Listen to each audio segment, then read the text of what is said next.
So we're back now. Charlotte Motor Speedway, it looks like. 8 seconds to go till this race starts. And now I'm kind of thinking I want to start from like mid-pack to see if this worked, to see if I can do this. Because if you look at that last race, I won pretty substantially. So, welcome back to the ZBC Racing channel.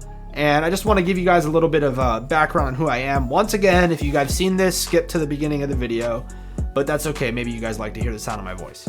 So anyways, I am a real life racer and I'm trying to make my way to the actual NASCAR race seat by doing this type of content. So you say, hey Zach, how the hell are you going to get to NASCAR by playing NASCAR Heat 5? And I'll tell you, you know what? I think now's a good time to tell you a story. So we'll give you a little bit of taste of the story. And then maybe if I can time it right, I'll get narrator Zach to get in and tell you a little bit more about my story while maybe telling you how I made my way through the field. So I've been racing for over 20 years. Started at age 4. I'm 26 right now. And I've been racing go-karts a long time. And it's very expensive. Started off with not a lot of budget. I raced for about 6 months when I was 4 years old. Finally, my mom, she didn't always make a lot of money. But finally, when I was like 13, 14, thank God, she started making a good amount of money. We got myself back to Homestead-Miami Speedway where I started racing. And racing has been my passion for my whole life. And I want to not give up on this dream. And I want to get there in an unconventional way. So as I start racing, I'm going to, narrate this. And you guys can get to know a little bit more about me. Right, so as we go on lap 1 here at Charlotte and try to just clip that grass, I want to take a moment to just continue what I was saying. So the typical way that a NASCAR driver gets to the top nowadays is a little bit different than you might think if you're not totally tuned into the sport. But basically, it works based off of financials. So the more money you can bring in, the higher likelihood a chance that a team is going to give you an opportunity to race their cars.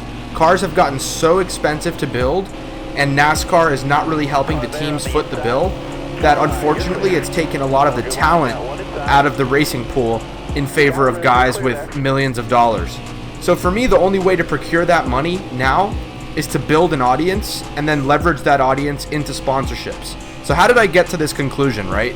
It's not just conjecture, it's not just random. I actually worked for a NASCAR team last summer when I was really trying to start this new push to work my way to the top.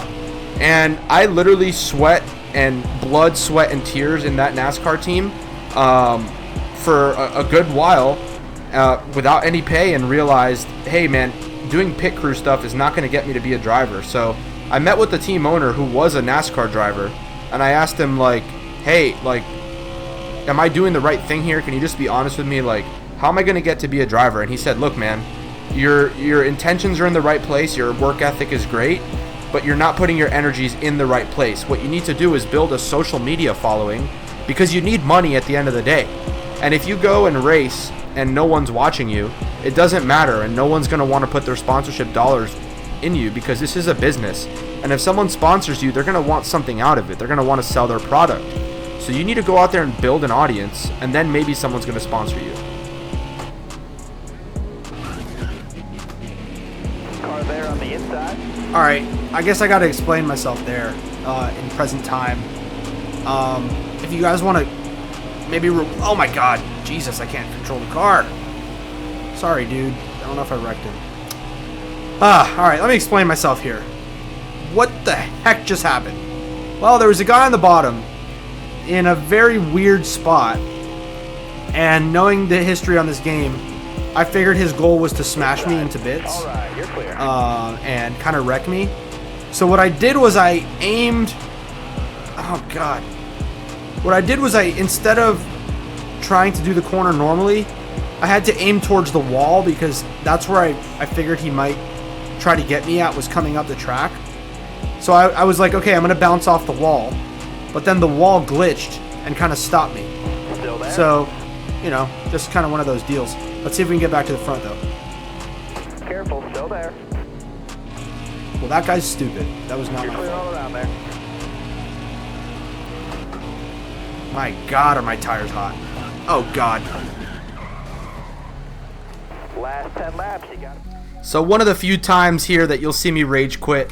But anyways, my whole goal with this is to bring you guys a little bit of more education and entertainment, and that's how I aim to build an audience, build a connection with you guys, and really give you guys some value. You guys can take any of these lessons that you learn in these NASCAR races and apply them to other games, even apply them to real life. I have driven in hundreds of real life races, and my whole goal is to really teach and educate in an attempt to build an audience. That one was a little bit different. It was more of just, telling you guys who I am. Not so much education, a little bit of crappiness, and I ended up quitting the race.